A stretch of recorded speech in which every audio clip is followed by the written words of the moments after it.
अगर तुम ये वीडियो देख रहे हो तो हो सकता है तुम्हारी जिंदगी में भी कोई ऐसा राज छुपा हो जिसे तुम भूल चुके हो या भूलना चाहते हो। लेकिन कुछ गुनाह ऐसे होते हैं जो वक्त के साथ खत्म नहीं होते।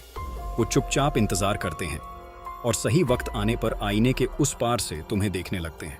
अगर तुम सोचते हो कि पुरानी गलतियां पीछे छूट जाती हैं तो ये कहानी आखिरी तक सुनना, क्योंकि ये कहानी सिर्फ डराती नहीं है, ये याद दिलाती है। कहते हैं कि आईना सिर्फ हमारा चेहरा नहीं दिखाता, बल्कि कभी कभी वो सच भी दिखा देता है। बचपन में आर्या की दादी हमेशा एक बात कहा करती थी कि रात को कभी भी खुले आईने के सामने मत सोना, क्योंकि अगर उस पार की किसी अतृप्त आत्मा ने तुम्हें देख लिया तो वो तुम्हें अपने साथ खींच लेगी। उस वक्त ये बातें आर्या को बचकानी कहानियां लगती थीं, लेकिन वक्त के साथ वो इन सब बातों को अंधविश्वास मानने लगी। शादी के बाद आर्या और उसका पति विवान अपने नए घर में शिफ्ट हुए। सब कुछ परफेक्ट था, लेकिन आर्या को अजीब सा अधूरापन महसूस हो रहा था। घर में हर चीज थी, बस एक चीज नहीं थी, आईना।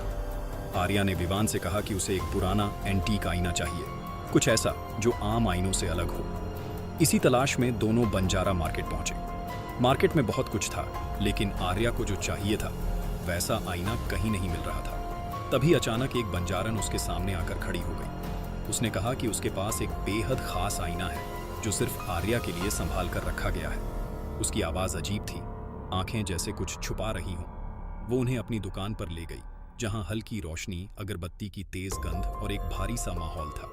वहीं वो आईना रखा था, बेहद खूबसूरत लेकिन अजीब तरह से डरावना। बंजारन ने बिना पूछे बता दिया कि आर्या गर्भवती है। ये सुनकर आर्या चौंक गई, लेकिन किसी तरह खुद को संभाल लिया। उसने मन न होते हुए भी वो आईना खरीद लिया।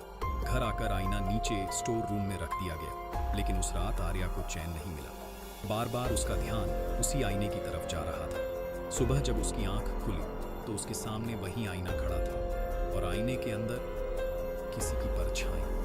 ऐसा लगा जैसे किसी ने अंदर से झांक कर उसे देखा और फिर गायब हो गया। विवान ने इसे सिर्फ भ्रम कहकर टाल दिया, लेकिन आर्या का डर बढ़ चुका था।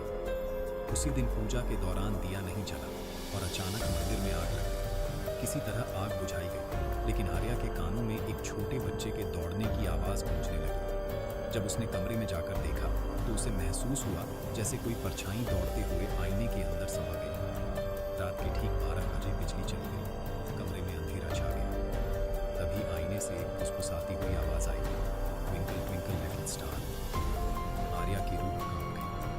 आईने के अंदर एक भयानक बच्चा दिखाई दिया, जिसकी गर्दन कटी हुई थी और वो अपना सिर हाथ में पकड़े मुस्कुरा रहा था। उसके पीछे एक जख्मी गर्भवती औरत खड़ी थी।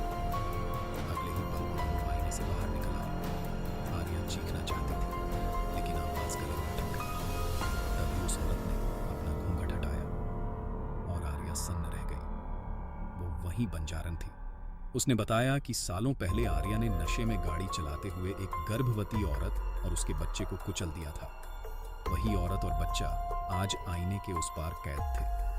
वो आईना कोई सजावट नहीं था, बल्कि बदले का जरिया था। आर्या अपने गुनाह से बच नहीं सकती थी। अचानक जोरदार चीख के साथ आईना टूट गया। कमरे में सन्नाटा छा गया। सब कुछ खत्म हो गया था, या शायद शुरू हुआ था, क्योंकि कहते हैं आईना टूट सकता है, लेकिन उसके उस पार की दुनिया नहीं। और अगर आज रात तुम्हारे घर में कोई पुराना आईना है तो एक बार ध्यान से उसमें देखना, हो सकता है कोई तुम्हें भी देख रहा हो।